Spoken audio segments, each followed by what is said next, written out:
Good morning. मैं pastor वकार शलीम David एक मरतबा फिर आपकी खिदमत में। आज जिस वाक्य को लेकर हम बात करने को है वो दूसरी सलातीन उसके चौथे बाब में है। लिखा है कि अंबिया ज़ादों की एक बेवा अलीशा के पास आई। यहाँ पर जो बड़ी खास बात है वो ये है कि जब एलिया पहाड़ पर खुदावंद के पास गया और उसने कहा कि खुदावंद मैं अकेला ही बचा हूं, तो खुदा ने उससे कहा कि 7,000 अभी मैंने ऐसे रख छोड़े हैं खादम जिन्होंने बाल को नहीं चूमा। कलाम में बताता है कि ये जो नबी है जिसकी बेवा अलीशा के पास आई, ये उन्हीं 7,000 में से एक था। मौत से कोई मुबर्रा नहीं है, मौत सबने देखनी है। जो रूह से मुलब्बस हैं उन्हें भी मौत का मजा चखना पड़ता है। लेकिन हम ये देखते हैं कि वो कोई अमीर शख्स नहीं था तो नबी, लेकिन गरीब शख्स था और उसके हालात के सबब से कुछ कर्ज उस पे चढ़ा और वो उसी हालत में इस दुनिया से रुखसत हो गया। तो इसको हम पौलुस रसूल जैसे कहता है कि खुदावन ने भी ये बात इंजीलों में कही कि जो खुदा के फर्जंद है वो दुनियावी कामों में दुनिया के फर्जंदों से ज्यादा होशियार नहीं है।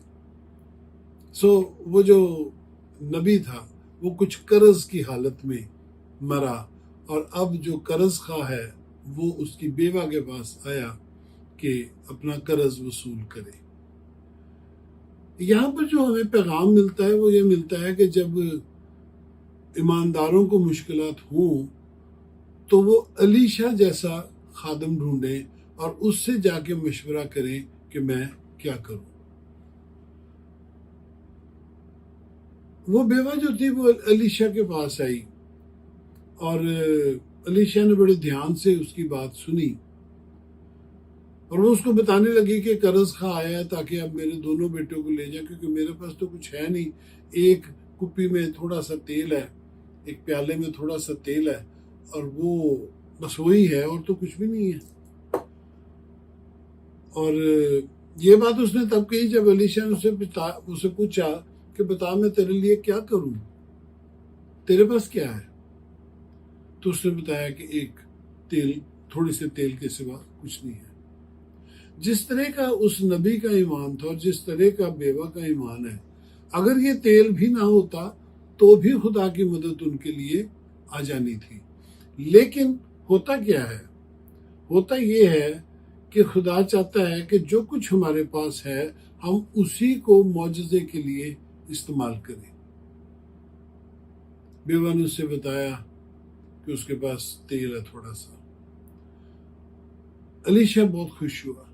उसने उसे कहा जा अपने मोहल्ले में बर्तन लोगों से आरतन ले और दरवाज़ा बंद कर लेना और अपने बच्चों से कहना कि वो तेरे पास बर्तन लाएं और तू उस कुप्पी से उंडेलती जाना और जब बर्तन भर जाए तो उसको अलग रखना। और उस औरत ने जाके, बेवा ने जाके यही किया। उन्होंने सारे मोहल्ले में से बर्तन इकट्ठे कर लिए और नबी ने उनसे कहा छोटे बर्तन ना लेना, बड़े बर्तन लेना। और दरवाज़ा बंद कर लिया और वो उंडेलती जाती थी और लड़के उठा के उनको अलग रखते जाते थे। आखिरकार सारे बर्तन भर गए और बेवा ने अपने बेटे से कहा कि एक बर्तन और लेके आ।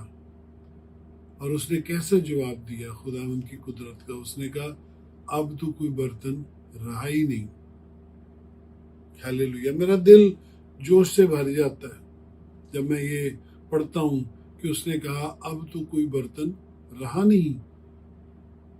और जब उसने कहा कि अब कोई बर्तन रहा नहीं तब तेल बंद हुआ, उससे पहले तेल बंद नहीं हुआ। जब तक हमारी गुंजाइश है तेल जारी रहता है, हमारे ही नाम बोलने से वो बंद होता है। और नबी ने उस बेवा से कहा कि जा ये तेल बेच, अपना कर्ज अदा कर और जो बचे वो अपने लिए रख ताकि तेरे बेटे और तू उसमें गुजारन करे।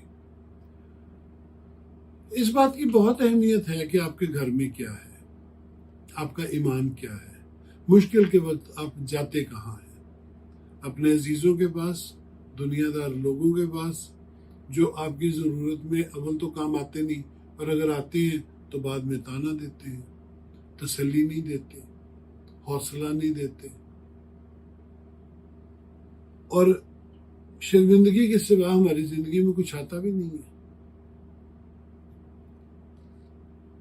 لیکن اگر ہم خداوند کے لوگوں کی طرف جاتے ہیں اور وہ ہمارے ساتھ دعاؤں میں جھکتے ہیں تو پھر خدا کی غیبی مدد آتی ہے، معجزانہ قدرت آتی ہے، اور پھر برکتیں شروع ہو جاتی ہیں، مسائل حل ہونا شروع ہو جاتے ہیں اور ہوتے چلے جاتے ہیں، جیسے کہ اس ہماری بہن نے جو بیوہ تھی، اس نے محلے کے برتنوں کو بھر کے اس نے تیل اکٹھا کیا، اور پھر اس نے اپنے بیٹے سے کہا ایک اور لا، اس نے کہا اب تو کوئی رہا نہیں۔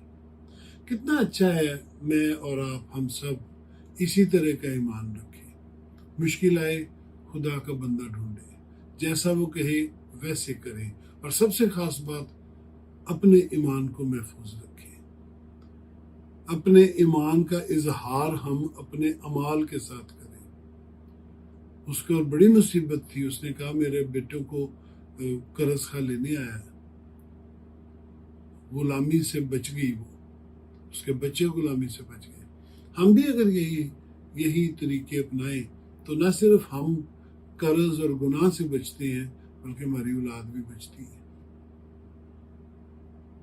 ان نمونوں کو، ان باتوں کو یاد رکھیے جو خدا کے کلام میں ہمیں ملتے ہیں کہ کس حالات میں ہمیں کیا کرنا چاہیے۔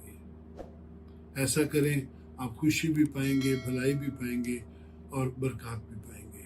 خدا آپ سب کو برکت بخشے، جیتے رہیں۔